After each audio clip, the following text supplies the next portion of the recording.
Welcome back, everybody, to the next best thing in professional wrestling podcast. This is The Rope Break.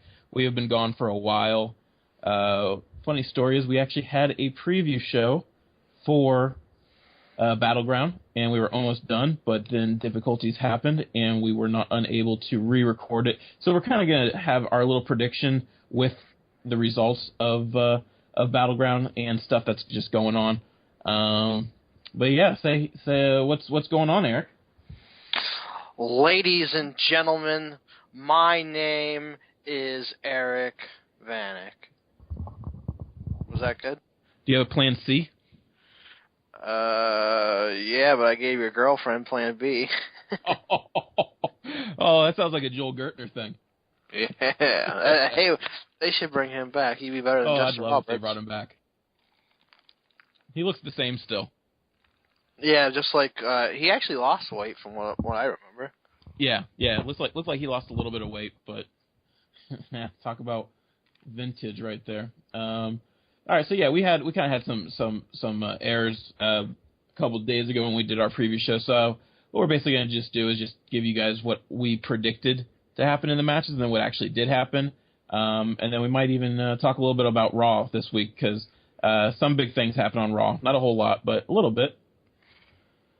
Okay. But we're going to get right to it, to a barn burner that started the show. Do we even really have to talk about this? There's not much to talk about. But like I said, we're going to give our predictions kind of like what we had, so it's just like one jumbled up episode of the Rope Break today. We had Cameron and Naomi. Cameron defeated Naomi. What? Fucking stupid. We kind of expected Naomi to beat Cameron. We expected this match to be a whole lot better. I mean, I knew it wasn't going to be that good, but I mean, I just don't think Naomi can carry anybody. I mean, none of their women can really carry anybody. No, outside of maybe one or two, but Naomi ain't going to be able to carry Cameron. That's like Cameron versus Ava Marie. I would have wow. Yeah, I mean, maybe Naomi's the kind of person that needs to have that better female in the match, so she does have to be carried. But yeah, this match, I mean, we're not gonna talk too much about it because this match was god awful. Why are we still talking about it? Yeah. I mean, we shouldn't be. The match was god awful. Cameron defeated Naomi, which was just dumb. Did nothing for anything. And that's how we. That was the kickoff. That wasn't even on the actual main card. Then they had Adam Rose versus Fandango on the pre-match too, or pre-show too, and it was just basically a quick 2-minute match. Yeah, I didn't even. Fandango winning. Yeah, that was a late addition. I actually wasn't even able to view that before the show, so I can't even tell you how that even went. But I can guess. It was just a quick 2-minute match. Summer and Layla came out with the rosebuds, and that's pretty much it. Okay.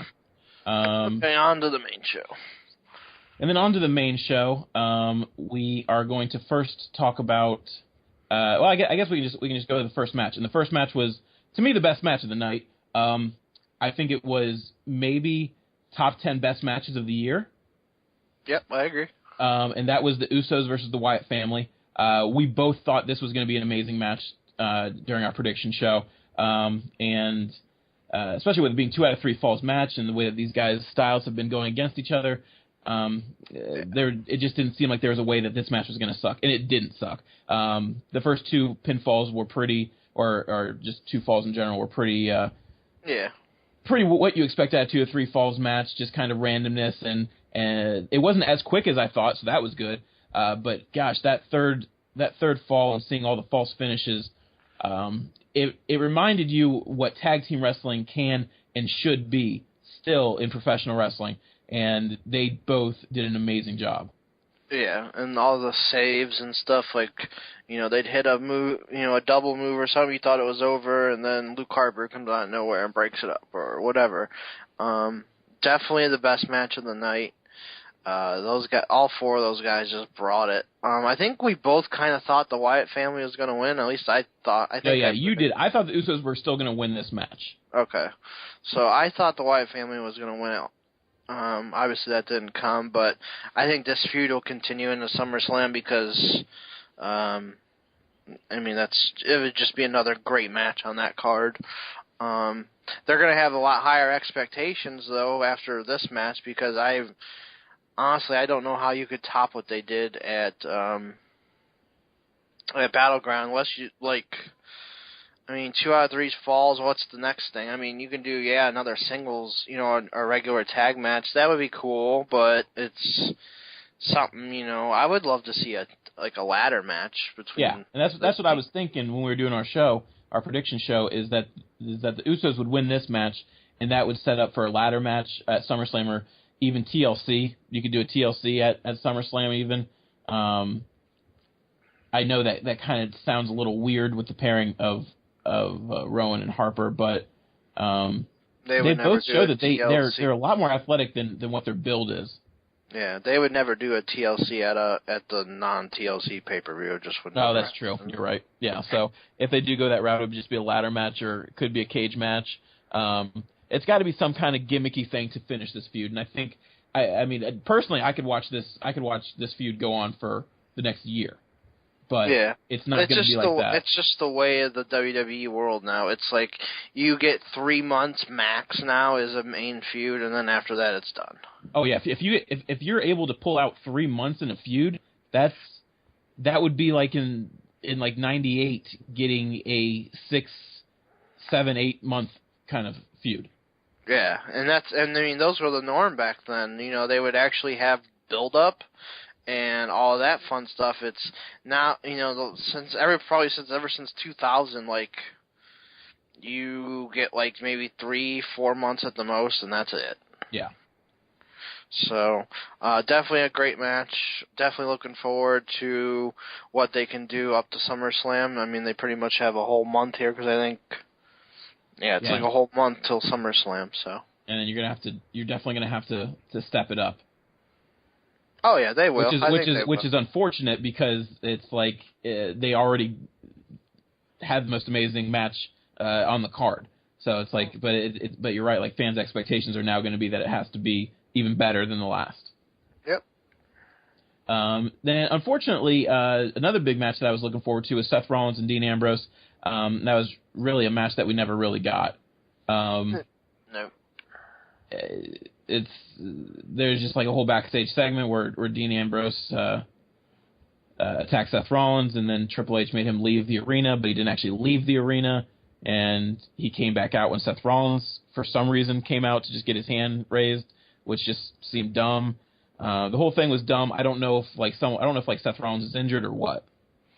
Well, yeah, on that Raw, he tweaked his knee or something, so I'm guessing he just didn't have medical clearance, and they're just taking it easy.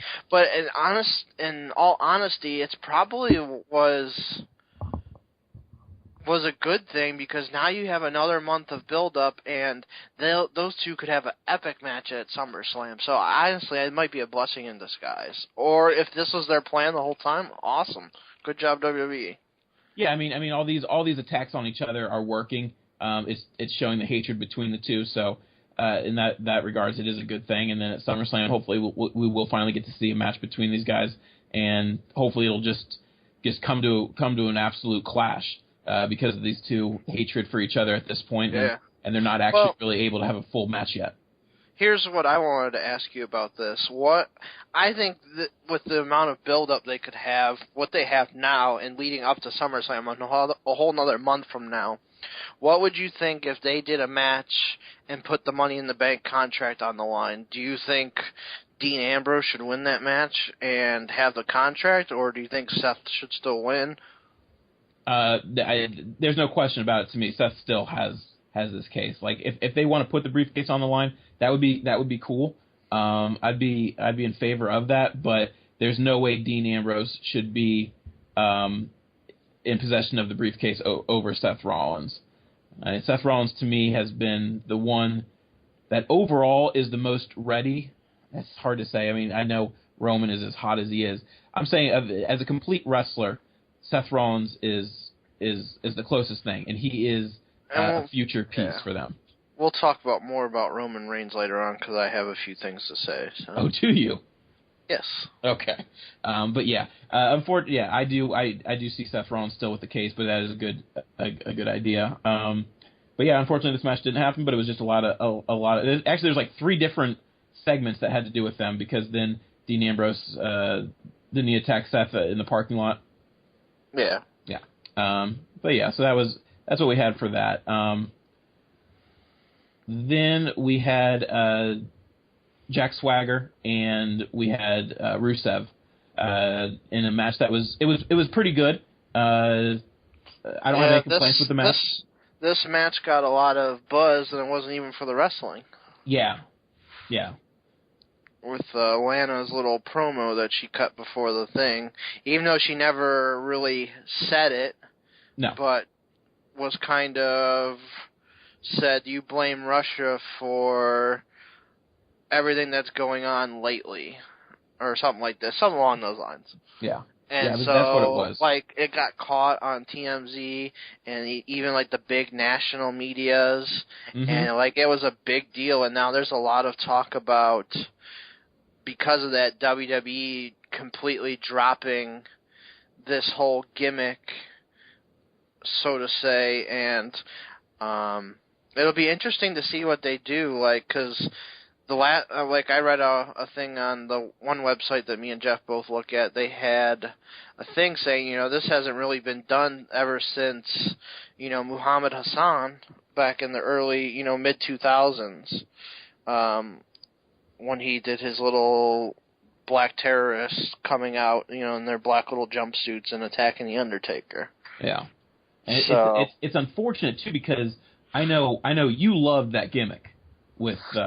Well, I've always liked the gimmick because it's always the big USA versus others gimmick, and just because of the wars in Iraq and all that, it was just perfect. It made sense. And right now, like Russia, USA, all this stuff, it just makes sense. It's all, relevant. People can get behind it. It's like, kind of like real world meets the entertainment world kind of thing, and it's just an interesting way to actually build people because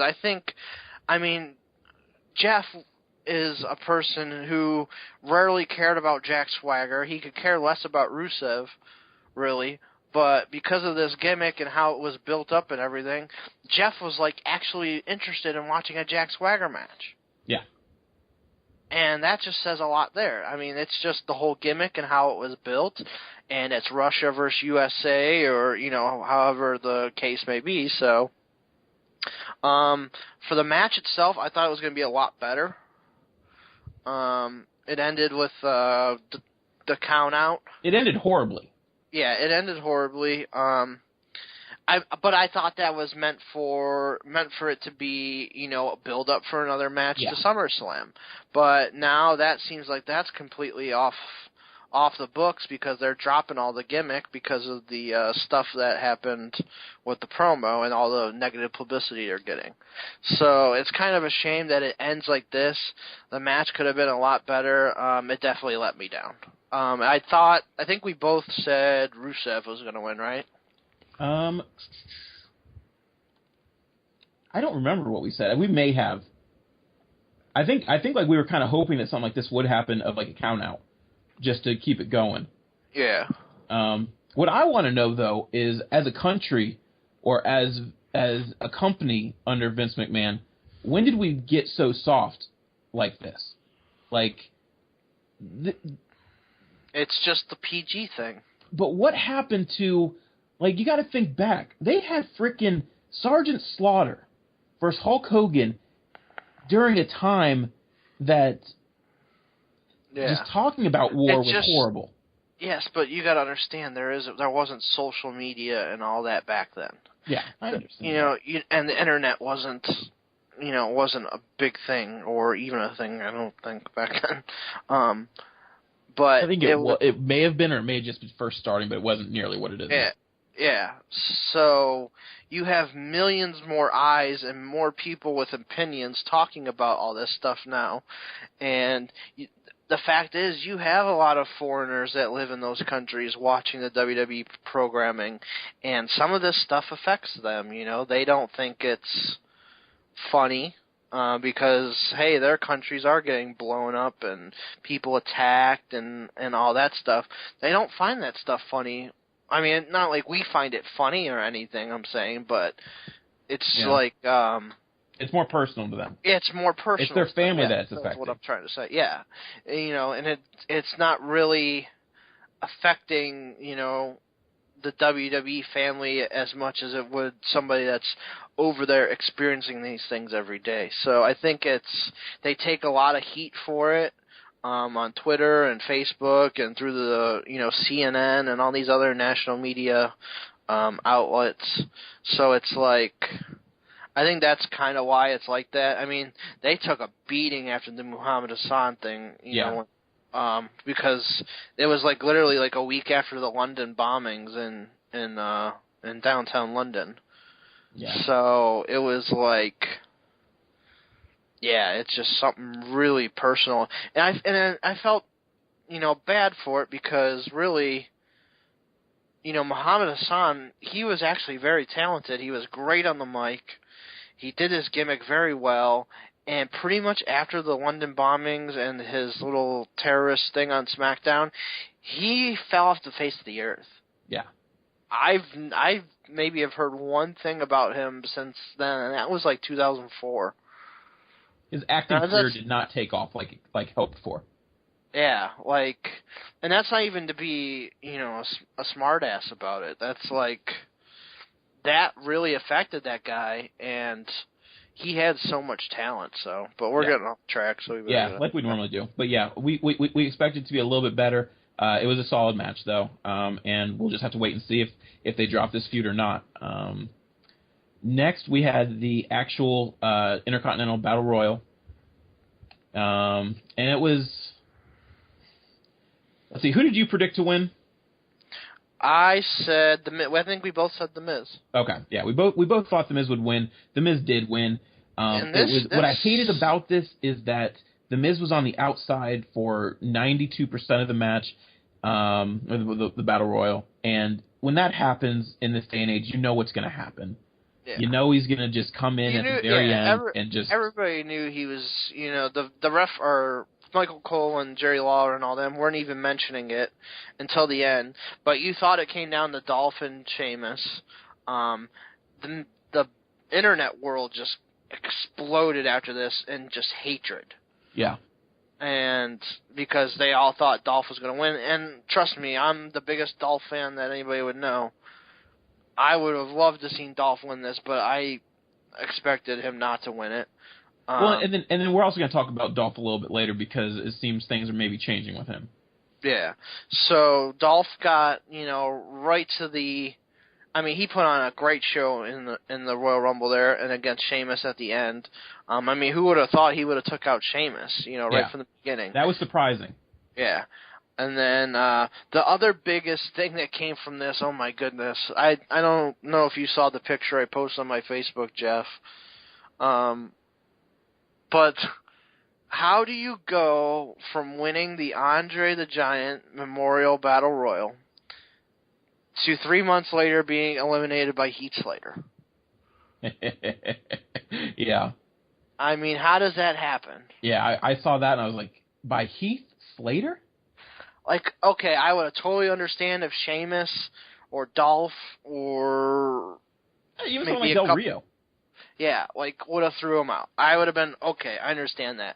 But Heath Slater lasting as long as he did, first off, and then throwing out Cesaro, who's arguably been one of the hottest, new wrestlers of this year, to get thrown out by Heath Slater, what a slap in the face. Yeah. And it seems like ever since they've talked about bringing Brock Lesnar back, and Paul Heyman left Cesaro, his momentum just went from skyrocketing to a downward spiral in no time. Yeah, and I know a lot of people are saying that, I guess that push is over. And I still don't believe it's over. I still believe that he's going to be just on the back burner for a little bit, and then they're going to bring it back up. But like we were talking about on the preview show that unfortunately didn't get recorded, was that you kind of need him to still stay relevant. And they're not making him relevant at all. Like, having him just talk about that his partnership with Paul is now done, and then getting eliminated by Slater. They didn't even mention anything about the partnership ending or why it ended or anything like that. It was just, oh, these guys, Paul Heyman and Cesaro, they just ended their relationship. Okay, back to the match. Yeah, I think like on the following Raw, Cesaro and Triple H kind of have a little conversation, and he mentioned something that, like, I don't remember exactly, but something that where he kind of makes reference to it being them not being that, like, he's not a Paul Heyman guy anymore or something like that.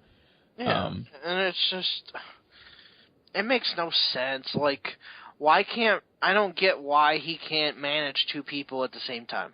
Bobby Heenan managed like 7 people at once. Yeah, he's never. The only time it's ever worked is when it was like Punk and Lesnar, and the only reason that worked is because Lesnar really wasn't there all the time at all. What I don't understand though is Paul Heyman is amazing. He's right up there with Bobby Heenan as the greatest manager of all time. Yeah. And why wouldn't you want him more on your show? I would love to see Paul Heyman for more on the show. He's entertaining. He knows what the hell he's doing. He's a freaking creative genius. Yeah. Why wouldn't you want him more on your show? Now you only have him once in a while with Brock Lesnar. So it's like, I don't know. But The Miz ended up winning the match. The internet wrestling community freaking hated it. Me and Jeff both predicted The Miz. And good for The Miz because he's been an afterthought for like a year, maybe 2 years now. Yeah. And, with no future at all. And now because he made a movie and they want to promote that movie and stuff, he's going to get, I would guess, his last chance if he doesn't do anything. Yeah, I mean, he's the kind of guy that is very. I shouldn't say very talented. That's me being a Miz mark by saying very talented. Well, he's not terrible. No, he's not. For WWE wrestler, he's good. Yeah, he's solid. Yeah, he's a great talker. He's a solid wrestler. He's always been that way. He's ever since his stuff with John Morrison, he's really like taken off. Yeah, so it's good for that. And if everything is correct that Sheamus and Miz are going to be starting a feud, then this is exactly what the WWE needs to form these titles as one. Because if you're not going to have a brand split, then you don't need a United States Intercontinental title. Yeah. I mean, if you want to bring along like a European title or a television title, where back in the 90s where that meant that you were kind of like a lower mid-carder, I'm all for that. But you can't have the Intercontinental and U.S. title that are both at this very exact same level. You just need to form those titles if you're not going to do a brand split, and hopefully this is just the start of that. Yeah, bring back the Cruiserweight title. And then we have AJ Lee and Paige. I thought this match was pretty good. It was definitely really good. I liked it. It was entertaining for a women's match. For a women's match. I mean, I was into it, and I'm never into the women's matches, really, so. Well, I mean, we both love Paige. The internet has the absolute biggest crush on AJ Lee that I've ever seen in my life. I see it. I mean, she's married to CM Punk. Everybody on the internet loves CM Punk, and she's attractive, and she's not a terrible wrestler. She's not the best. She's not the best in the world like everyone thinks, but she is definitely top 5 in the company. And for sure. I mean, my whole problem with AJ is that, and it does no help that the announcers call her like the greatest female wrestler of all time either. And that does no help for this case. But she's just not that. She's not Trish Stratus, people. She just isn't. So, but yeah, this match was good. I absolutely thought it would be good. Paige is an amazing talent, and AJ Lee is a very good talent as well. So they had a nice match, and then AJ Lee ended up getting the win. Yeah, I think we both predicted AJ would win because it just didn't make sense for her to drop the title a month after winning it. No, it would have made things even worse. So we'll move on from that. Then we had, to me, the biggest disappointment in a long time, and that was Chris Jericho and Bray Wyatt. We both predicted Jericho to get the win. Jericho did get the win, but oh my gosh, I think I dozed off. I had to watch this match 2 times, because the first time, like, people kept asking me what I thought about the show, and I was like, I thought it was boring. And I thought it was boring because this match made me go to sleep. Jericho was definitely gassed in this contest, and it was just a very slow-paced match that I wasn't expecting out of these two, because Bray has shown with Cena that he can have a faster-paced match, and he doesn't. Yeah, and he doesn't Daniel really Bryan at the Royal Rumble. Yeah, and Jericho was just everything about this match sucked, in my opinion. It wasn't that good, and it's a very forgettable match. Yeah, and I think they both know that, and I think that makes the rematch at SummerSlam going to be even better, because they know, hey, we put out a dud last time, and Chris Jericho doesn't put out duds. No, not at all. That's what upsets me. Yeah, so, like, I think the rematch at SummerSlam, however they do it, however they build it up, could be pretty special, because these two know they dropped the ball, and I don't think they'll let that happen again. No. So, in that case, I'm looking forward to the rematch, but definitely, was boring, like you said. I mean, pretty much everything you said, I echo. So, yeah, that's about it. Yeah, I mean, there's nothing really more to say about it. We were just both definitely disappointed by it. And, yeah, it makes SummerSlam going to be that much more important. And then I think we just have the main event left. Yeah, we just have the main event left. So there's the fatal 4-way match with John Cena, Roman Reigns, Kane, and Randy Orton. I said John Cena was going to win. Who'd you say? I either said, I knew it wasn't going to be Roman. I think I said Cena or Orton. Okay. And this match was, I rewatched this one as well, just before we did this podcast, because it was the kind of thing where I was telling people the only thing I remember from this match was Roman Reigns doing his closing routine, and then John Cena getting the win. That's all I remembered. And then I rewatched it, and my opinion of this match changes a little bit, but not a whole lot. I think they teased a lot of stuff with Kane and Randy Orton going against each other, which might be just setting up SummerSlam. Who knows? But I really they ended up attacking each other during that match. They did, but I just don't think it really did much for the match. For as much attention as that got. Yeah, they've had tension and stuff, but after Raw, I think it's pretty clear what the match is going to be. So yeah, which we'll talk about at the end. But I thought this match was, I thought it was above average. I thought it was pretty solid for a 4-way match with these 4 guys. Definitely entertaining, I thought, for me. I enjoyed it. I definitely liked Roman doing his whole thing. He hit the pretty much 3 spears. He did his little drop kicks on the ring aprons. He just ran around the whole ring. I thought that was really cool. His Superman punches. Orton did his double DDTs off the ropes there. I mean, it just had a lot of cool spots, and I thought the match was pretty solid. Yeah, it was a solid match. We got out of Orton what I expected to get out of Orton. We got out of Kane what I expected to get out of Kane. Really, the whole story to me was what they were going to do with Cena and Reigns in this match. I thought the false finishes were fun. Reigns doing his closing routine is fun, but it's starting to get old, in my opinion. That's what I wanted to talk about. It's starting to get very, very routine, and I don't like that. I again question if Reigns can do a one-on-one match for 20, 22, 25 minutes versus someone.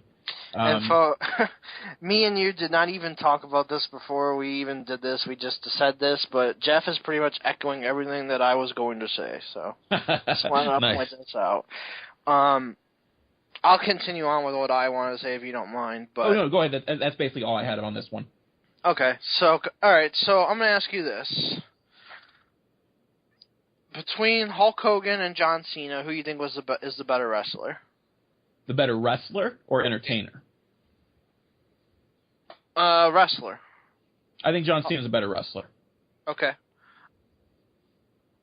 What's the difference right now between Roman Reigns and John Cena other than their popularity? Wrestling-wise. The only difference right now is freshness. Like, Roman Reigns is just different right now. It's new. But I see exactly where you're going with this. There's not much of a difference between the two. It's just a fresh face, a cool, edgier look. I mean, he just does the same moves too. I mean, you could do the five moves of doom on Roman Reigns right now. And that's what I'm getting at, is the wrestling community is always over John Cena because he does his same old shit. Yeah. Roman Reigns does the same old shit. He's got his Superman punch, his little dive on the outside. He's got his spear. He's got his Samoan drop, and that's about it. Mm-hmm. He's got the same 5 moves as John Cena. And the only, like you said, because he's fresh, he's popular right now. And I am afraid that Roman Reigns is going to go down the same path that John Cena has gone down. And, yeah, he'll be popular and stuff, but he's only going to have 5 or 6 moves. What are they going to chant to Roman Reigns? You can't wrestle in the next 5 years? Yeah, they will. And that's what I'm afraid of, because I think there's so much more there. But I also think this isn't necessarily John Cena or Roman Reigns' fault. I think it's a combination of maybe that and the WWE style. Yeah, I mean, I always put people like that in a category of just saying it's the system, because it is the system. It's what the WWE system has been since the 80s. I mean, if you look at history of the top people, the top guys with the world title, you can go from Austin and Hogan and Rock. I mean, Cena. A lot of the people have just a couple moves. Yeah. It's just how they do it, and it's just the theatrics between them and the crowd. Exactly. And I think I'm not a Cena mark, but I am understanding things more with him. Like, the wrestling, he's doing the same, he does the same stuff Roman Reigns does, but Roman Reigns is this big love fest, and John Cena still gets the mixed reaction. Yeah. And they do the same thing, but you know what? Cena has done it. He's been there for 10 years. He's, it's the same routine pretty much. And I get where the fans are coming with that. It's the Super Cena coming out, but you know what? Roman Reigns is slowly going down the same path, and in 5 years I could see Roman Reigns, not even, getting maybe the same reaction even, because, WWE will force him down our throats. Yeah, I agree, and I mean, I think maybe WWE had that already in preparation from ever since that they've really had their eyes on him to be the next it guy. Yes. And you know what? He can be good, but the one thing is, you've seen him in a couple solo matches, but I've yet to see him in a 20-minute solo match with a Randy Orton or a John Cena or whoever.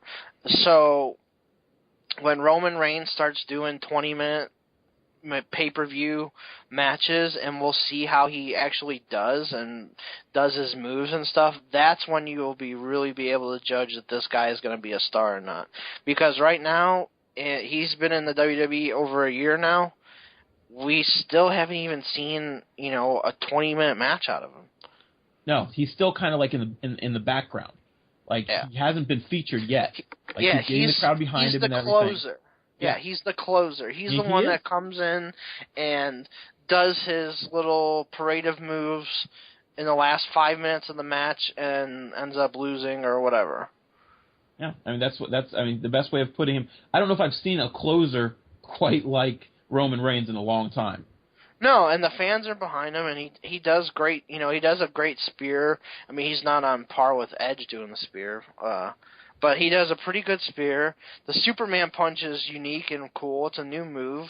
Everybody likes that. I like his little dives across the, onto the aprons there and taking out people with drop kicks. It's all different, and that's the thing is that people are excited about him right now is that he does just have a couple moves.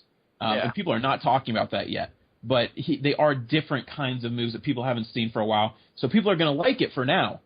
But you're right. In 3, 5, 6 years, they're not going to like it as much, and they're going to want something different. And that's the big thing about WWE is that as a fan, we don't want the same thing. We don't want the boring same thing over and over again. We like something new, and we're okay with that staying like that for a little bit, but then we want something else. Yeah, well, see, what I don't get is WWE, look how popular ECW was. Look how popular Cruiserweight Wrestling is. Look how popular even the early stages of TNA were. Because they had pure wrestling with, it didn't matter if you had Cruiserweights like Rey Mysterio and Billy Kidman or Shane Helms, Amazing Red, Eric Young, people like that in TNA, and they offered that. The ECW offered that. They offered not just hardcore wrestling, but they had some of the greatest pure wrestling matches ever seen with Eddie Guerrero and Chris Jericho and Dean Malenko and those guys. So that pure wrestling is still huge, and fans love it. I mean, that's why a lot of people watch TNA over well, not anymore, but they used to watch TNA over WWE just for the pure wrestling part of it. Yeah, the X Division was hot. Yeah, because AJ Styles and Samoa Joe and Chris Daniels and all them guys put on amazing just wrestling matches, and they did amazing moves and all that. Now, I understand WWE style is different than any other style out there, but you can have that, plus have an actual pure wrestling match, but that's the big thing is the E on the end of the company name, entertainment. That's all they care about. They could care less if you like their wrestling or not. Yeah, and that was apparent on Raw. Oh, yeah. Which we'll get into in a second. But what was, from 1 to 5, what would you give Battleground? 3.5. Yeah, that's what I was thinking too. 3.5. I wouldn't give it a 4. A lot of people said this was a terrible show. Yeah, I don't get the backlash. Yeah, I didn't either. I can understand, there was high expectations for Jericho and Wyatt, and maybe people were just down about that. Everybody's going to hate John Cena winning just because that's the fun thing to do. So I expected them to hate on that. I think they hated that Dolph Ziggler got so close, but yet so far away. Yeah. I think everybody pretty much loved the Usos tag match. If you didn't like that, don't even watch wrestling anymore. Yeah, please. If you didn't like that, I want to just punch you in the sack. So, I definitely thought it was a lot better than what the internet community is giving it, for sure. Yeah, because I that night that I came home, I was looking online, and it seemed like people were talking about this show like it was one of the worst shows they've seen or something. Yeah. Yeah, but I thought it was above average. There was slightly disappointment with certain things, but nowhere near a horrible pay-per-view. So that's all we're going to talk about. That we're going to talk quickly a little bit about Raw, and then that'll probably end it. I was going to talk about maybe the new signings that they've had within the last month, but I don't know if you know too much about Kenta and Steen. Steen may not even be fully on yet, last I heard anyways. So we'll save that for another show probably. But Raw started off basically with, and we're not going to go through every segment like we used to. Just want to talk about little things about the show. Raw started off basically with Triple H trolling the fans that were saying how horrible the show it was and that they're going to quit watching and whatever. Oh, yeah, I thought that was great. They're just like he's just trolling, the fans, like, oh, well, me and Johnny aren't going to watch anymore because of this, and this. And it's like, it's like people going to Walmart and complaining. Walmart's going to be like, oh, okay, well, we're still going to do amazing business without you, so go fuck yourself. Yeah. My big thing with this is, and some people will say, like, when did it start with Triple H being able to do this? Triple H has always trolled the fans. Yeah. He just used to be a face when he trolled the fans, and fans loved it when he would talk about personal stuff, like with his kids or stuff with Stephanie, because it made them like feel that like they know what's going on. Now, him being in power, he gets to do it in a very heelish kind of way. And the only problem I have with what happened on Monday was, they have this hype bus coming out with the network all the time, and then Triple H wants to troll the fans like that. Those are the people that buy the network, and it just kind of gave me like a bad taste in my mouth about the whole thing, just because it seemed for years that they really just don't care about the fans. They want the fans' money as much as possible. Well, but that's the thing, though, is, you know what? Me and you, Jeff, there's been times where we've watched WWE, and we're like, really? Like, I'm, like, so upset right now at this. But you know what? Me and you still watch the next Monday. Yeah. I mean, I've had to take a break from time to time, but mostly, yeah. I'll give you this. You've taken a break, like, I remember, I think, when Orton beat some... Money in the Bank last year. Yeah. And yeah, you were I took a 6-month break. Yeah. And then you've had that. I mean, I remember when, like, there's some parts, like, because I've wanted to go back and watch the WWE pay-per-views, but, like, when Bobby Lashley was around and all that, I don't remember any of that because I didn't watch for, like, 2 years. Yeah, that's right. You didn't watch for a while. Yeah, like, I didn't watch Bobby Lashley. Like, I couldn't even tell you, like, any moves he does. Yeah. So, I mean, that's why I want to go back and, like, watch some of that stuff, but it's just, like, I've tried to go back to, like, the 91, 92 and start watching WWE pay-per-view, then the WCW pay-per-view, but it's just taking forever.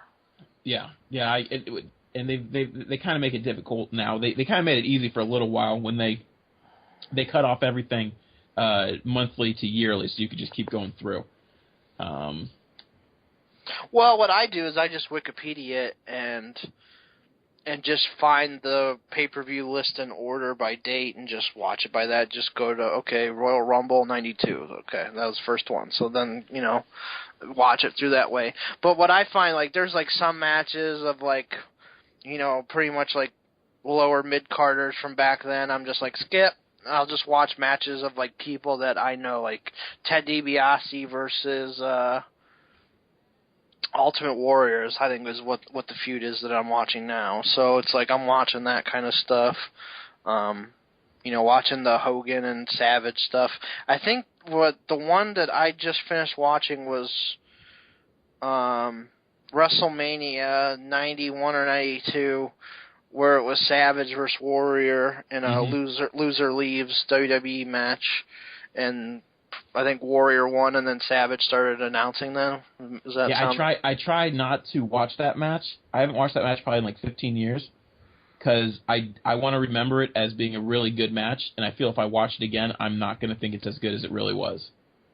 Yeah, when I was watching it, because if you watch on the WWE Network, like, it'll show, like, a time span from the start of the match to the end of the match. Yeah. And it's freaking long. It's like, I'm like, holy shit, is this like a half-hour match?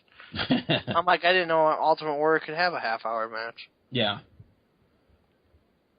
Let's see. Also on Raw, kind of going back on what we were talking about a little bit earlier, Dolph Ziggler had a match with The Miz, which was an awesome match. They both have such good chemistry together, and Dolph Ziggler ended up getting the win over Miz, not for the title, but just getting a win over him. And it really looks like with Ziggler almost being the Intercontinental Champion and now feuding or having this match with The Miz and getting the win over the Intercontinental Champion. It really looks like they might be trying to get him over. I'm hoping. Yeah, but we both know that Miz versus Sheamus is being rumored and talked about, so it's like, yeah, it's a great win and everything, but okay, so if Miz and Sheamus start their program, where does that leave Dolph? Yeah, I don't know. I'm trying to grab onto anything I can. Personally, I would love to see some sort of feud with Dolph and Cesaro. That would be great. And that would be a great way to have Cesaro still being fresh in your mind and still being feuding with a very talented person. Yeah, so. And then also on the show, I kind of wanted to talk a little bit about was the stable that got created, it looks like. And that's the stable with Xavier Woods, Big E, and Kofi Kingston. It kind of looked a lot like a Nation 2.0 or something like that, where it kind of looks like they're going to be all about Black Pride. Yeah. Well, you know what this needs, and it's unfortunate that it won't happen, right? What? Some thugging and bugging, baby. They need Teddy Long back, but since they cut him, man, that would have been great to have him in there. Hell yeah, little thugging and bugging. Bring back Rodney Mack and Jazz too. Yeah. Now Xavier Woods looked like he got the jacket from Slick back from the 80s. It just looked. It was just. I was like, really? Are they really doing this again? Well, those guys have nothing, so I wouldn't be surprised if those three came together and was like, hey, our careers are going down the shitter. We gotta come up with something. We're all black. Let's make a little group out of it, like Nation of Domination. I mean, Big E did have his Malcolm X promo the other day. Yeah, so it's like, you know what? I'm interested to see it, just because it's something new, something different, and hopefully it'll spark something, between these guys, because Xavier Woods, I really don't see much of a wrestling future in him. No, he's got a good mouth. So I think this is a great role for him. Yeah. And Big E has been on a downward spiral ever since the Royal Rumble. He needs something. And Kofi Kingston has reached his potential, and I don't think he can go any higher. So he's just like one of those guys that he's a WWE lifer. He's just there to do whatever they tell him, pretty much, and he'll be happy with it. And unfortunately for him, compared to JTG, he actually has to be on the show every week. Well, it's not that he's a very good wrestler, very athletic. He's probably the most athletic guy on the roster, to be honest. Now, if this is going to be like a heel group, he's probably the one I want to see the most out of this group, because that's a role he's never had to really be. Yeah, and I would like to see R-Truth in it, because he's a good mouthpiece as well. Yeah. Yeah, I mean, if they're going to do this, I want this to be 100%. Like, I want them to really go through with it, but I think another guy that it would benefit from this, even though I know he's done promotions and stuff, but even bringing back David Otunga, I think, would be great for this role.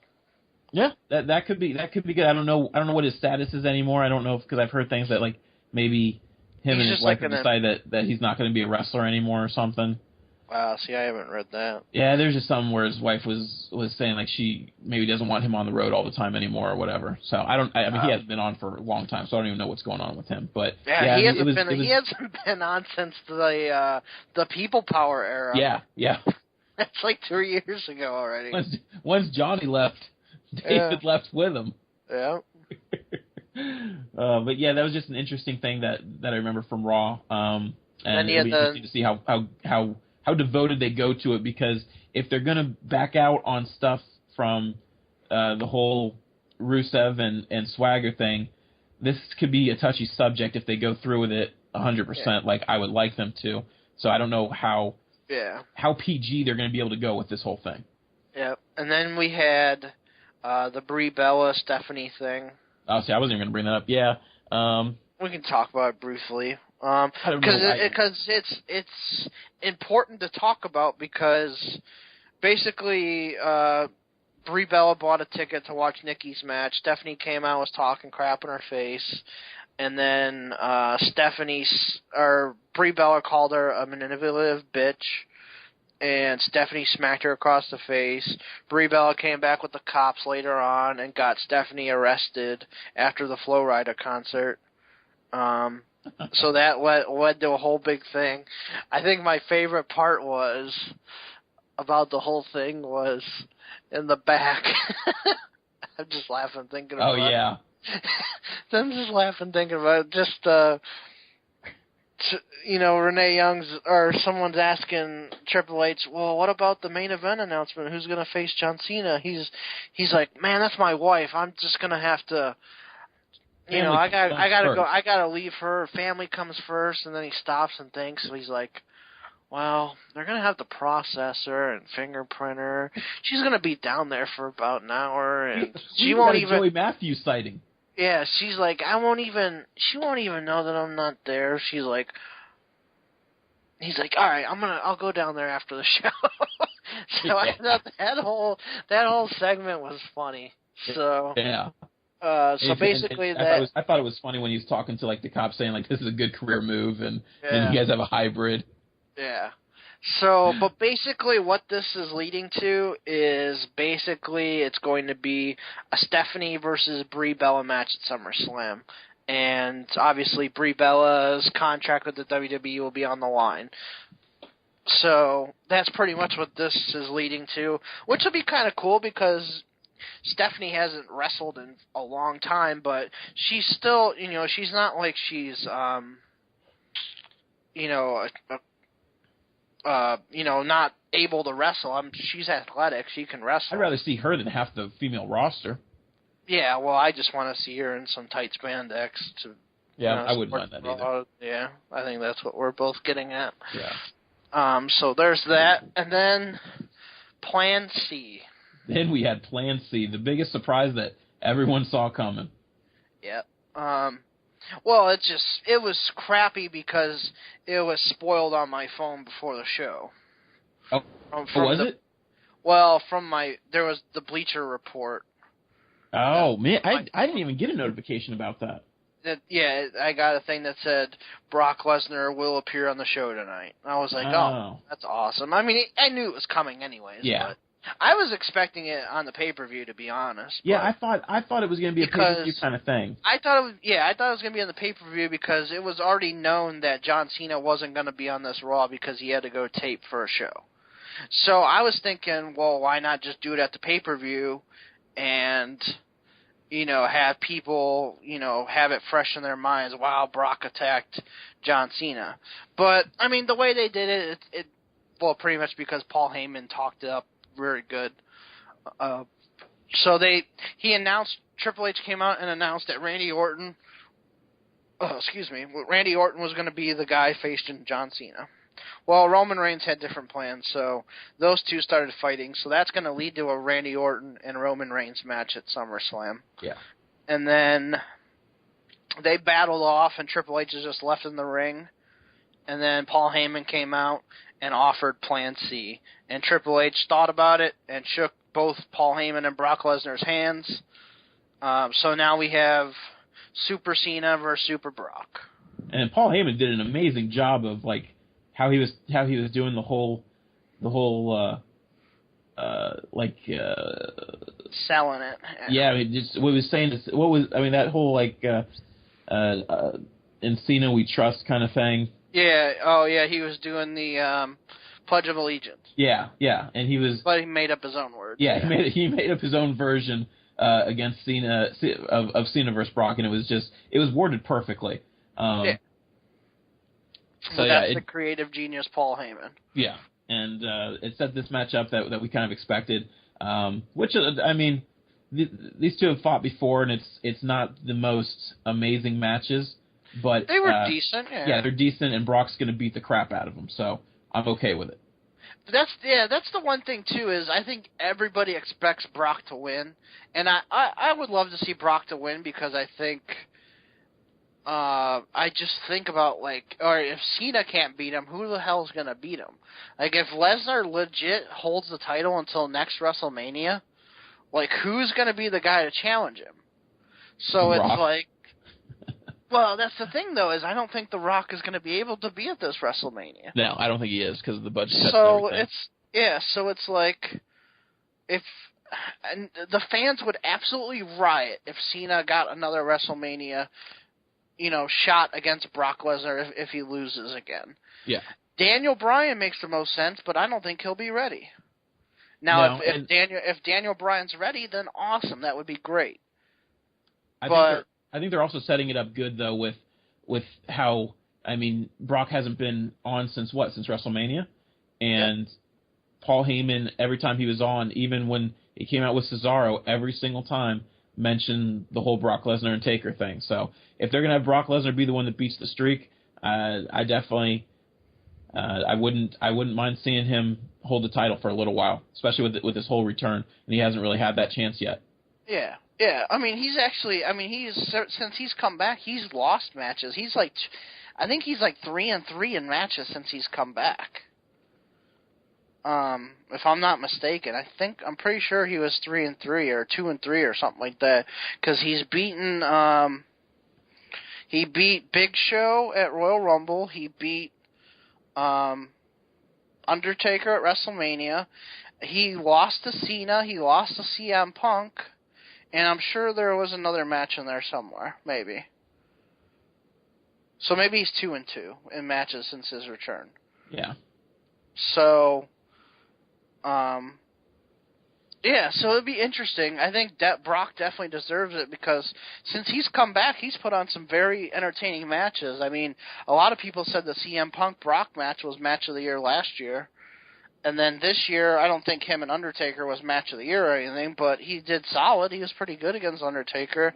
And obviously everyone's going to remember it because he broke the streak. So. Yeah. That's going to just piss everyone off all over again. So. But that was pretty much it for Raw.